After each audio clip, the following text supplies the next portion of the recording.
Good day to you, viewers at home. We're coming to you from the capital city of Morocco, Rabat.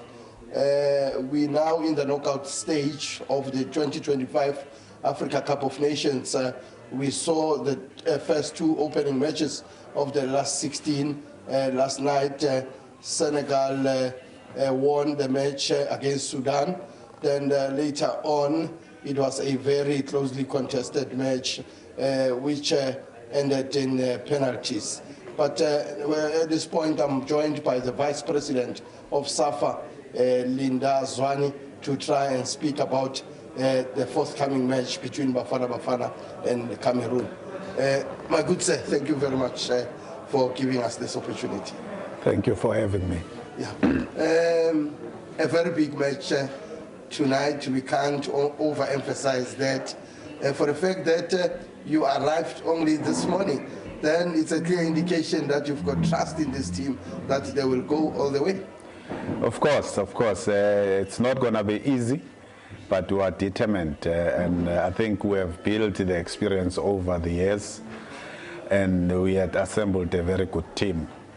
And of course, South Africans are expecting that we must go through to the next round, and I think our boys are ready to do so. I mean, you said it from the beginning as SAFA, and as well as the coach, to say after finishing third and getting the bronze medal in the last AFCON, this year the aim was to do even better. Yeah, of course, we want to do much better than we did in the last AFCON in Ivory Coast. And of course, the team has been built over years. In Ivory Coast, we were not known. I will say not known, or we're not the team that will be counted as a contenders. But we come here because now people know what we are all about as South Africa, and people are expecting everything that is good about us, particularly South Africans. We are counted, of course, amongst the contenders to win this tournament.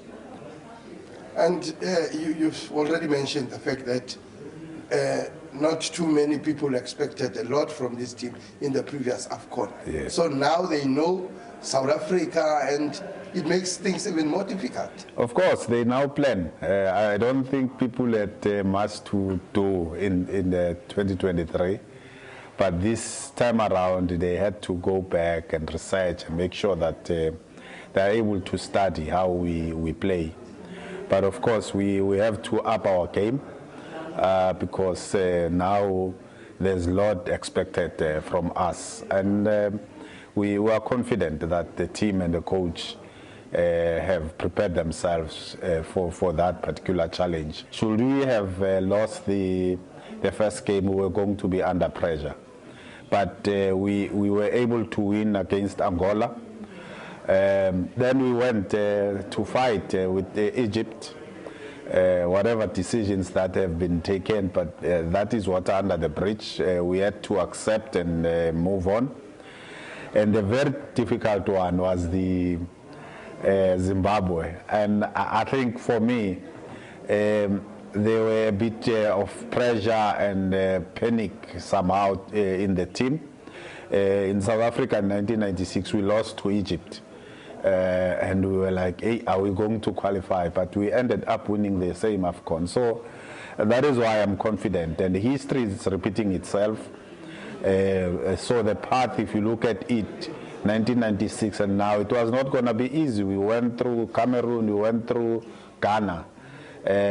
Ultimately, we had to play at some stages Algeria, then Tunisia in the finals. The team is capable of scoring goals. The biggest problem seemed to be at the back. I think we've considered in each and every game in the group stage, but the games they came thick and fast. You know, the team played like 3 games within a space of 8 days. Yes. But after that, I think they had enough time to prepare for the last 16. Of course, the coach and the players have considered to the fact that we are scoring, but we seem to be struggling to defend. the lead. So for me, it's one of the things that will happen in a football match.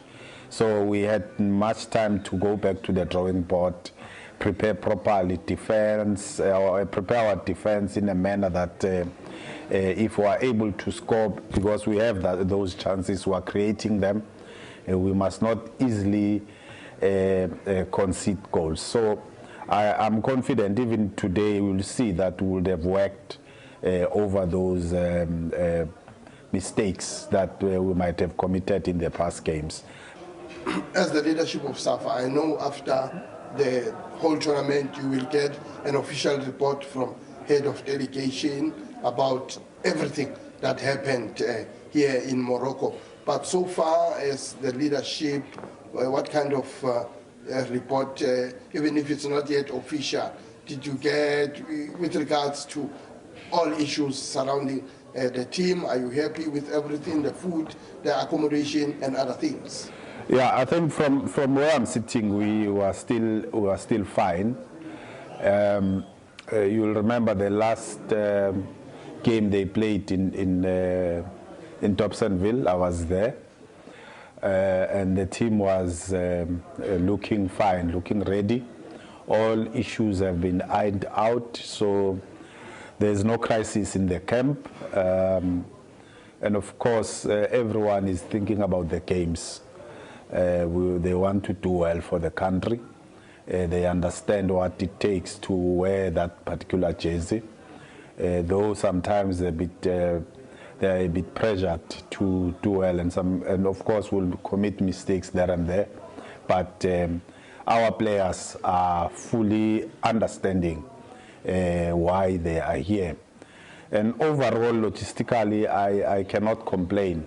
There's nothing that came to us to suggest that there are issues around, and we are hopeful that going forward, as we still gonna be in the tournament, I'm hopeful things are still going to continue as planned, and of course we want our team to do well.